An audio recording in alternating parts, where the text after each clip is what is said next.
Greetings, loyal subscribers and honoured guests. So it's that time of the month once again where I start to go over all the pickups from the previous month. It's the 1st of July today as I'm recording this, so I'm going to start showing you all the stuff that I picked up in June, and it's a ton of stuff again. So there's going to be 4 parts, one every Sunday this month, and the reason that I got so much is you can't see it in the recording here, but in the corner of the very room that I'm in, there used to be a whole stack of stuff, clutter basically, that I needed to go through and either throw out, sell or trade in for credit at CEX, and I've done that now, and after that I also went through my game collection and basically went through anything that was a duplicate, or I had another means of playing, and traded in even more stuff. And to cut a long story short, I ended up getting about 450 quid's worth of trade-in credit for CEX, which I have turned into more games. I did think about buying a used Steam Deck from them, but it was only the mid-tier version, and it was £750, which is about 250 quid more than it should cost, I think. And I do have the high-tier Steam Deck on pre-order, so if I'm patient and I just wait, eventually my turn will come up, and I'll just be able to buy the best one at the normal price, not an inflated price that isn't even the best version. So I'm going to do that instead. But it does mean I've got 4 stacks of games to show you. The first 2 videos are going to be mainly Switch games, but with a few other bits just thrown in because it makes sense to put them there. So let's get started with the first Switch game. This is Miitopia for the Switch, of course. This did start life as a 3DS game, and it's been remastered and re-released on the Switch. I'm just going to start the trailer. Yeah, so what they've done to this is they've basically spruced up the graphics a bit, made sure it's HD and added sort of reflections and other little effects like that. They've improved the look of the Miis to give you more options for customization and just making them look nicer. But if you're not familiar with this game, it's basically a very traditional turn-based JRPG, but the whole gimmick or hook to it is that you can replace literally every single character in the game, be it your main character or your party members or every single NPC and the main villain, with your own Miis. So what I've done is just to enter access keys of people that have got banks of Miis ready to go, that are based on either game characters, TV show characters, movie characters, or just other popular culture like anime or comics, and I've used them to populate my game, and the scenarios that come up are really quite amusing sometimes. So I've had a lot of fun playing it. I got very addicted to playing the game for the first weekend. I put about 8 hours into it then, but I have since switched over to playing it on my commute when I go into the office twice a week. So I put another almost 4 hours in during my commute this week, and I'm just going to keep playing it like that because it gets a bit repetitive after a while, so I wouldn't want to spend hours at home playing it anymore, I don't think. But when you're just commuting home, it's quite a fun thing to just play on. And the only problem is, of course, on the train I don't necessarily have any Wi-Fi, so if it pauses and asks me to add a load of Miis for the next chapter, then I might not have access to the internet to get them. So yesterday I did just put it on my big TV at home and select about 50 or 60 more Miis that I can now add in as and when it asks me to, because you don't put them in all in at once. After a chapter, which is a good 6 or 7 hours worth of content, it will then ask you to set up the next chapter with the Mies, and then you carry on like that. So anyway, let's move on to the next game. This one is Rune Factory 5. So Rune Factory is a series that I've dabbled in a little bit before, and it's a spin-off series to Harvest Moon. So it takes the farming gameplay of the Harvest Moon, but it melds it with a more traditional action RPG and a fantastical setting, because Harvest Moon is fairly sort of down-to-earth rural farming, but in Rune Factory there's more monsters and fantastical creatures and dragons and the like, and even the farming animals are not your normal sheep and stuff. They're sort of monstrous versions of them. So I have played a bit of this as well. In fact, I've played every game that I'm showing you today a little bit, but this one will take quite a lot of hours to get fully immersed into it. So these farming games always take a long time. They're very deep and can last you dozens of hours. Yeah, so I do want to get stuck into this one at some point. Of course, I've also got Monster Harvest from last month that I haven't really played much, but I will choose one of these farming games because they're nice and relaxing, and start playing it soon. So number 3 this time is Darius Burst EX Plus Another Chronicle. Darius is a very long-running arcade series where its main gimmick compared to other sort of horizontal shooters is that it had 3 monitors side by side for ultra-wide appearance, and they've basically recreated that here. The reason why it's so sort of narrow with the letterboxing at the top and bottom is it's replicating the multiple screen effect from the arcade, which does mean that things are very tiny and they only sort of fill up the middle section of the screen really. So it's a bit of a waste of the screen space, I think. I'm not really sure how I feel about that, but anyway. Another good thing about Darius Burst, Another Chronicle, is that is just the amount of content that they've put in there. There's multiple modes, and one of the modes alone has got like dozens of star systems with individual stages that you go in and either do boss rushes or just beat the stages and so on. And there's months worth of content in there. So yeah, it is a good value for money compared to what it cost. This used copy was about 20 quid, I think, or 18 thereabouts. So yeah, I quite like it, but I'm not that overly keen on the narrow graphics, but I suspect I'll get used to it. Number 4 is Karzai and the Wild Masks.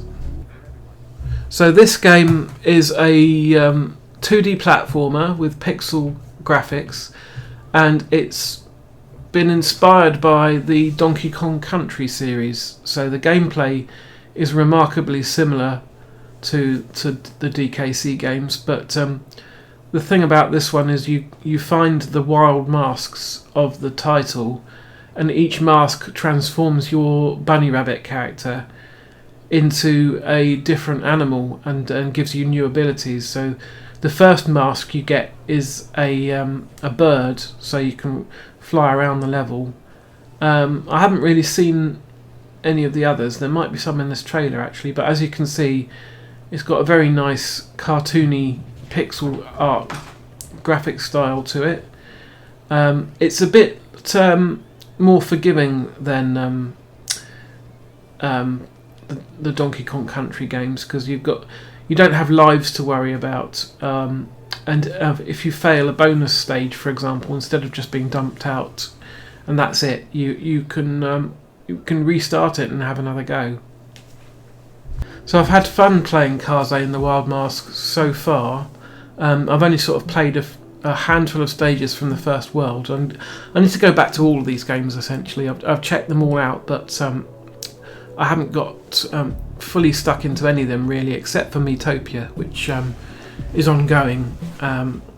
So now we have number 5 of 6 this time. This is KO the Kangaroo, a remaster of the old Dreamcast game.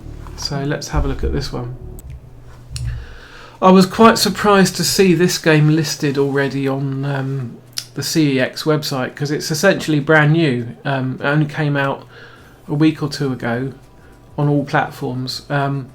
So as I had the credit, and I've been wanting to pick up this game anyway and play it, because I do like a good traditional 3D platformer. I didn't hesitate to use some of my credit to get it. And I've played again a handful of stages, and I really like it. I never played the KO games much back in the day. I've got KO the Kangaroo Round 2 on my PS2, and I've dabbled with it a bit, but this is really my first time playing the original game, and I think they've done a good job. I'd imagine they've updated the controls a bit to make them feel better and more responsive compared to the Dreamcast. Certainly there's the second analog stick for controlling the camera, which the Dreamcast didn't have, so that's one big improvement already. I think it looks quite nice. I was a bit worried about performance on the Switch, which is always an issue compared to other consoles, because it is a bit underpowered, but it can handle KO just fine.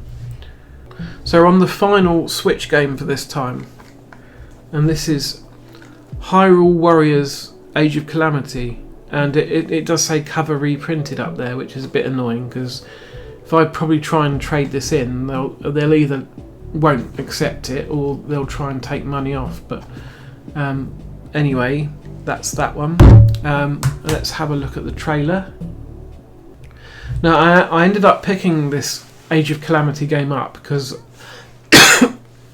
I've recently tried the original Hyrule Warriors on the Wii U a bit, which I'd never really been interested in touching before, and to my surprise I really enjoyed it. It's really awesome, and this is basically the same template really. It's a Dynasty Warriors style Mushu game, but instead of the other Zelda games, it's all focused around the Breath of the Wild version of Hyrule this time, and that version of Link and Zelda, and it's a prequel to Breath of the Wild, set about 100 years before the events of that game, and this little friendly guardian android goes back in time to try and prevent Calamity Ganon from ever coming to power, really. But I'm going to guess that doesn't happen, because otherwise Breath of the Wild wouldn't happen, and so you can't diddle with the timeline too much. So I shall see if I get further into it. But yeah, that's all of the Switch games for this episode. There'll be more next Sunday. But anyway, let's get on to the remaining games that I've got left to show you. So the other two are two games for the original DS, and basically I've got most of the Final Fantasy games which came out for the Nintendo DS, which is quite a few. There was Tactics A2, there was Crystal Chronicles, 2 Crystal Chronicles games. I've got one of those, and there was 4 Warriors of Light, and there was Revenant Wings, which was like a sequel to 12. But there was also Final Fantasy 3 and Final Fantasy 4 3D remakes. So that's what these are. This is Final Fantasy 3. So let's just check. So yeah, a company called Matrix developed these for Square Enix. And this was a big deal, this Final Fantasy 3, because this was the first time that 3 had really been released in the West in any format. And at the time I was working my way through the early Final Fantasy games that I hadn't played yet. I'd done 1 and 2 on the Dawn of Souls collection, and this was the next one to come. So yeah, I had a lot of fun with this, but I haven't picked it up or touched it since when it came out, which must have been 2007, a long time ago. It's a bit lacking in story, really. Of course, the changes they've made to this one is where your characters didn't really have a name to them. They've actually named them now and given them more of a story than they had before, as I understand it. 2006 it came out, at least in Japan there. So yeah, it's been given more story than the NES version had originally. But the big deal about this game when it first came out is that it's the first one that introduced the job system.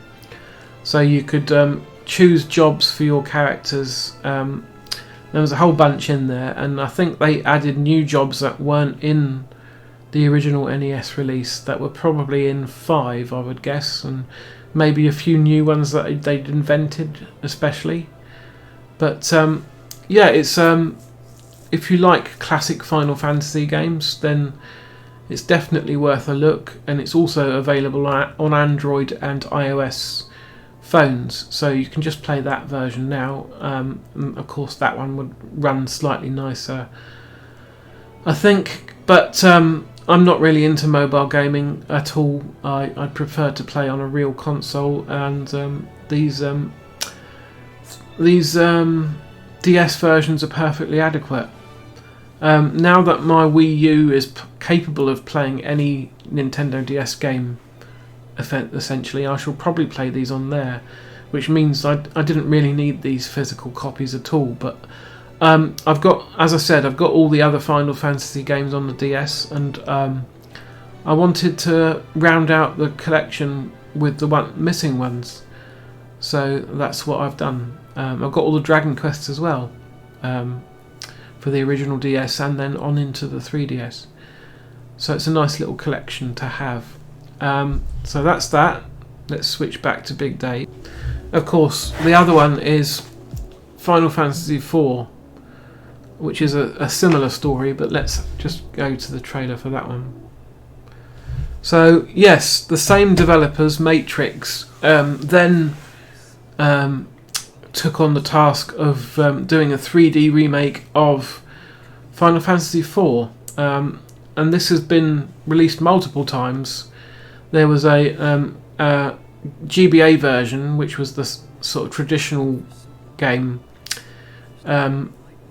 with a slightly expanded content, and then on the Wii there was a re-release which had the After Years as well, which was like a sort of downloadable sequel, and then eventually they put out the original 2D game with slightly improved graphics, and they included the After Years on the PSP, and then they did this version, which doesn't include any of the After Years content, but it is fully redone in 3D, and it includes voice acting as well, which is pretty cool.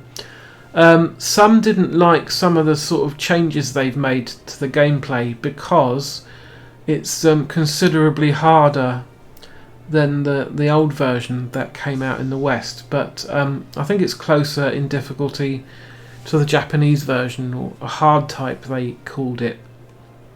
But I don't remember having any real problems with the difficulty when I played through it. I think as long as you don't dodge too many battles, and you keep leveling up, with maybe a little bit of grinding to make sure you've got the best equipment and stuff, then I didn't really have any major problems getting through it, and I really liked it. It doesn't replace the classic versions of the game. It's an alternative version, and I thought it was pretty good. So that's it for this month. Let's just switch back. Yeah, that's the last game for this section. So I've got the other half of my Switch pickups next Sunday, and there should be one additional DS game which hasn't arrived yet, but I'm going to include it in my June pickups because I did order it in June. So yeah, that'll be next time. So yeah, anyway, thanks for watching. See you next Sunday for part 2 of 4. And yeah, keep your eye on the channel for other stuff. And yeah, in the meantime, take care.